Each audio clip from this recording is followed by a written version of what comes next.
the flood or anything like that. Yeah. Right. These are leftover stones. They would have been leftover stones. You can see the shape of them there. They're Bridge. square, like they would have been tinting on you. They were tinting on using, but they didn't. Like. Yeah. But the stonework is kind of like the cross of St. Bridget. If you see like the small keystone and the other ones coming off, you see it's much closer there. A few of them were thrown down, were they, Brendan? Those barriers? Yeah, they were up there. When they were empty, you see they're like into the stone now. You see there, if you take like across the St. Bridget, you know yeah. it's coming off it. Yeah. See if you take the small keystone. That's the gist of it. Well, that wouldn't be a keystone now, but that smaller stone, and then the large ones coming off it. Yeah. The whole lot is based on that, is it? It's kind of the yeah. whole design of it. That's they didn't. They're not.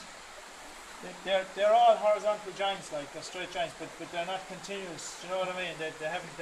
It's not done in courses. Yeah. It's not brought up and you have a course level. It's brought up kind of one, and then it's jumping all the time, like jumping off of these. Very good. And then they would have filled in. You would have a different mason, I'd say, came above after the girders got put on. There were smaller stones kept, and they were infill. What's that kind of piece of, it's almost a wire coming through? No, that's the reinforcement. You see, they would have had the reinforcement on the concrete deck, and they didn't space it, like, and since they didn't hold it up off the, you can see the boards. Oh, right. See the imprint of the boards going that way. Yeah. And when they would have cast it, so they would have, the decking would have been running that way. You can see the imprint of the boards. Yeah. But rather than, they didn't hold up the steel off the decking. Oh, yeah. So it was flat, virtually flat. You can see there, Tassie, look. Loads It's of it. very exposed there. Oh, that should have been in the concrete, like, it was kind of under it. How thick would you say the concrete is on top of it? I don't know, you wouldn't know that, so. Yeah. You wouldn't really know. I don't think you'd maybe in when they're excavating, when they're digging it. Yeah, well, they should take it all off, but you might see it here, like. Yeah, you can probably see it there. You can see that there's a new bit on top. You see the two different levels of concrete. Yeah. See it there against the pier. It's Yeah. I'd say it's about 9 inches in thickness. Yeah.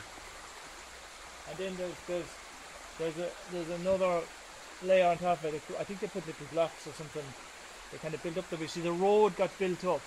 See, as the road was being resurfaced time and time again, it got built up way above the bridge. So they had to put a little side on the bridge to raise, you know what I mean? Stop the filling of the road coming over. Have you?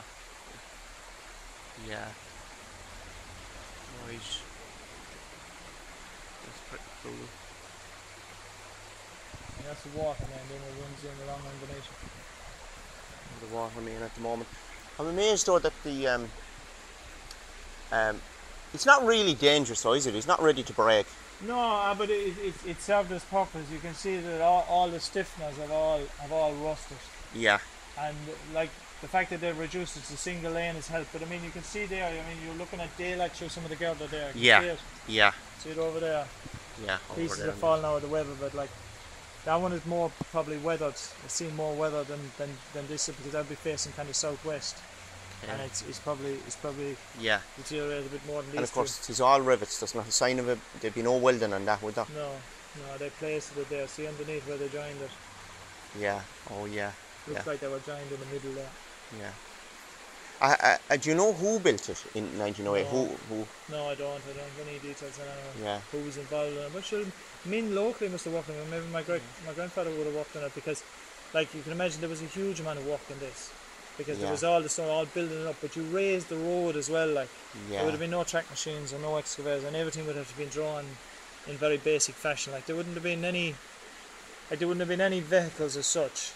Everything would have been carts and horses, and do you know what I mean? So there'd have been huge labour involved, I'd say.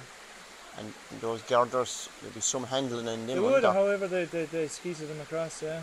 Yeah. They must have had to have a deck or something, and just. Would them in and roll them along. Would you have to divert the water to start it off down at the bottom? I don't know, it depends how deep the Glasha was at that time. They could have formed maybe a channel in the middle and maybe... Yeah, but sure, at this side effectively... Here, you were up off the river here and maybe they could have sent diverted the river maybe around this side. You know, just kept it away from the other side while they were doing it. Like. But it would have been a slow job. They would have been doing it surely over a winter as well. Like. They're about 2 foot, They are, yeah. I suppose, thick. In height. Or in height, sorry, Yeah. and width, I'd say it's a good foot, And isn't it? It's If a didn't good more. foot, yeah. It'll be 12 inches at least. Yeah, the width. Yeah.